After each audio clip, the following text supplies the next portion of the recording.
It's already been a week since I sprayed the second set of lacquer coats onto the body, save for maybe a few hours. When you smell the body, you don't smell any of the off-gassing anymore, just that sweet vanilla smell. So I'm comfortable going ahead and doing level sanding a second time. It seemed ridiculous that I would do a third can. It just sounds like a lot. But as I went over this and as a spray, you can really see, how shiny the body got. And so I'm convinced in this case that I just hadn't put enough lacquer on before to really smooth out the orange peel. By putting on some heavier coats on that third can, I got it really good and wet. It flowed out really well.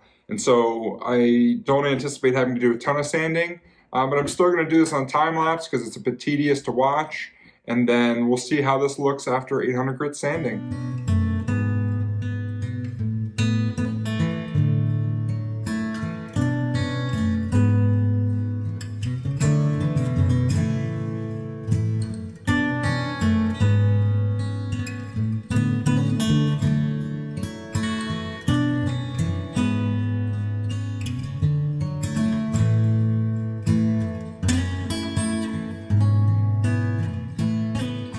10 minutes into level sanding, and it's really hard to describe how much better this is than last time.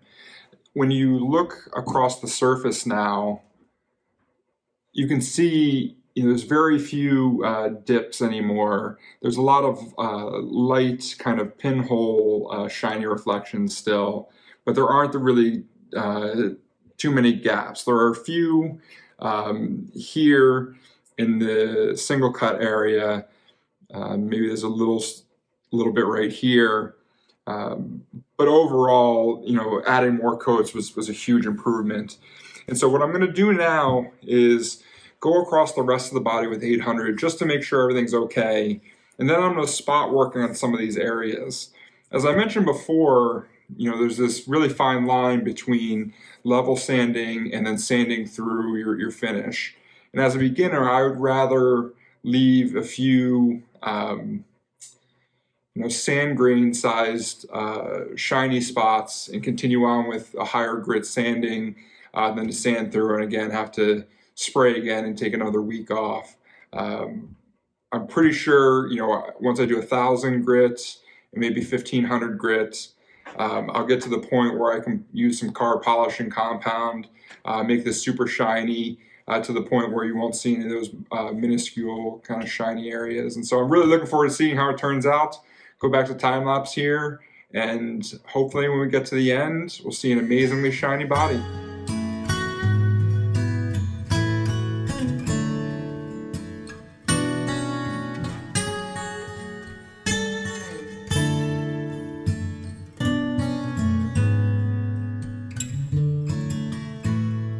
The back isn't quite as impressive as the front is in terms of smoothness. It's definitely better than it was, but there is still a lot more lower areas, hopefully, that you can see in the camera here. But I'm going to lean on some of the experience I had as a teenager working for a painter. I would always point out these areas that didn't look so good, and my boss would say, well, that's a low visibility area, so let's not spend too much time on it. Given this is the back of the guitar, I am going to try and make it look nice, but again, I'm not going to respray this, a third or fourth time. The amount of money and time it takes to do with sprayed lacquer cans, I could potentially do a new project and or invest that money into a proper spray gun. And so I'm going to go and do the sides now, and then I'll probably let this dry for a few hours just to let it make sure that all the water dries off. Let me see what everything looks like. Then I'll go back with some higher grit sandpaper, make sure there aren't any areas I need to patch up or do anything to, and then after I do at least one more sanding with a higher grit paper, then we'll move on to the polishing.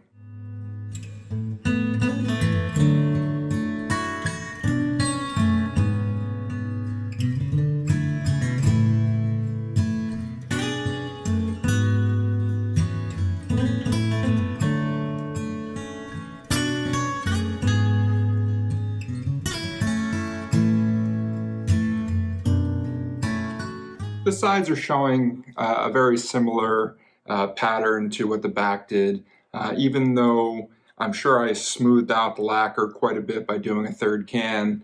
There's still, a lot of low spots that you can see where the lacquer just soaked really deeply into the grain. And so at this point, I'm pretty comfortable that this is just about the best that I can do at this point in my building and finishing career. Most likely I should have used some sort of sealer instead of just, spraying lacquer directly on that. That'll be research for me, or leave a comment if you know what I should have used under the lacquer. So I'm gonna let this dry, go have some dinner, come back and do 1,000 grit.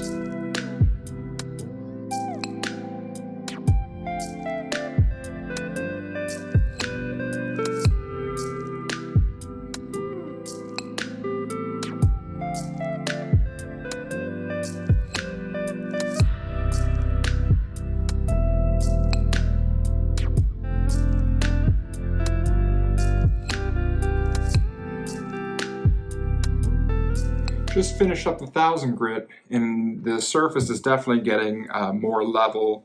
There's a lot fewer shiny spots, and where they are, they're much smaller. And so we're definitely moving in the right direction. So I'll do 1,000 on the sides, do 1,000 on the back, and then I'm gonna let this dry overnight just to make sure that it's good and dry.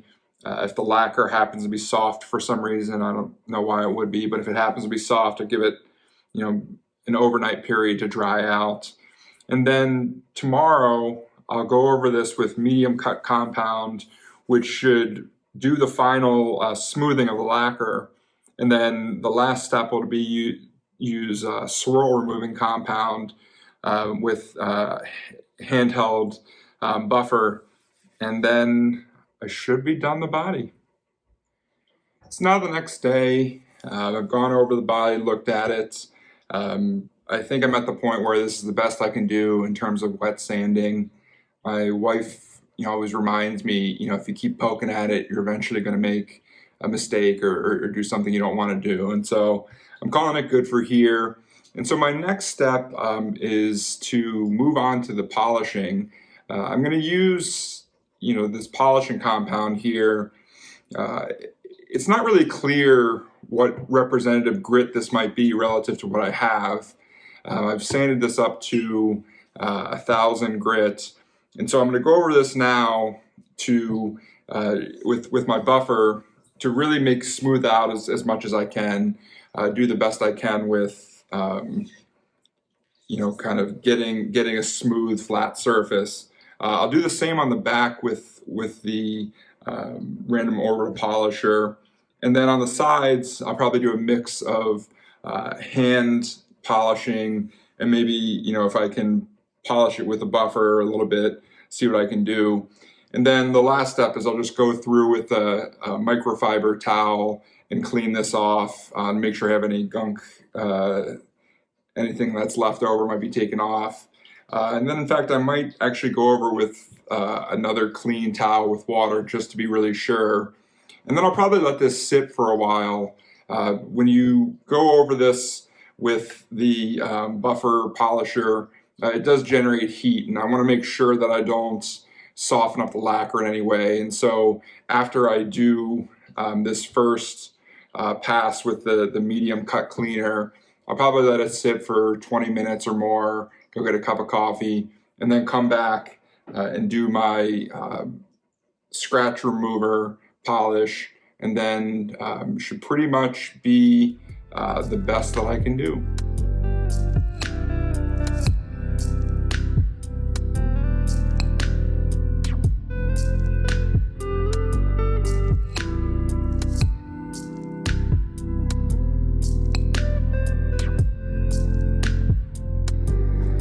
Only took about a minute or two with the buffer and polisher, and it's clear that this medium cut cleaner is definitely a higher equivalent grit than I had sanded to.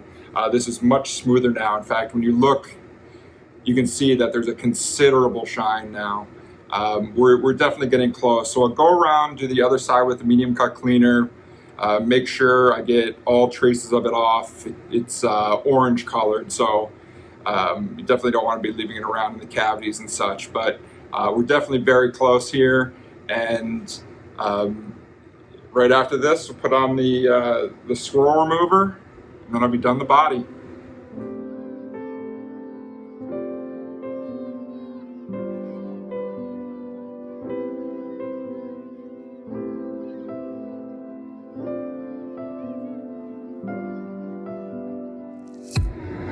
Back turned out pretty well.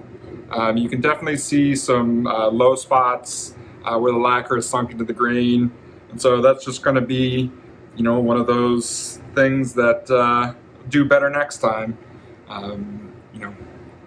Reflects the natural, beauty of the wood, some of those areas, and as I mentioned before, it's a bit of a low visibility area, and so once you start playing with this, get some buckle rash and everything else, the back is going to be what it looks like.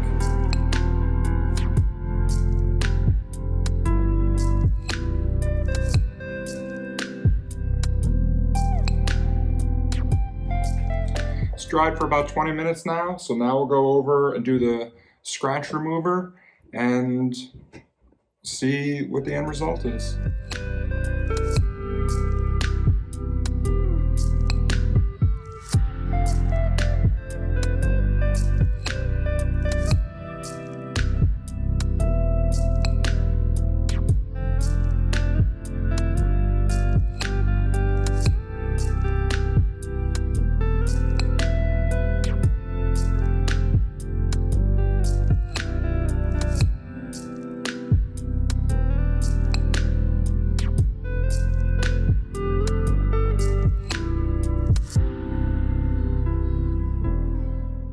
Came outside for the final reveal, and it's absolutely beautiful. Are there places I could have done better? Yes. Am I going to point it out? Nope. The world doesn't need that kind of negativity. I'm absolutely confident that this is the best I could do for this project and where I am as a guitar builder. Thanks for watching, everybody. I really appreciate all the support that you've given me as I've gone through this process to make this guitar body into a shiny work of art.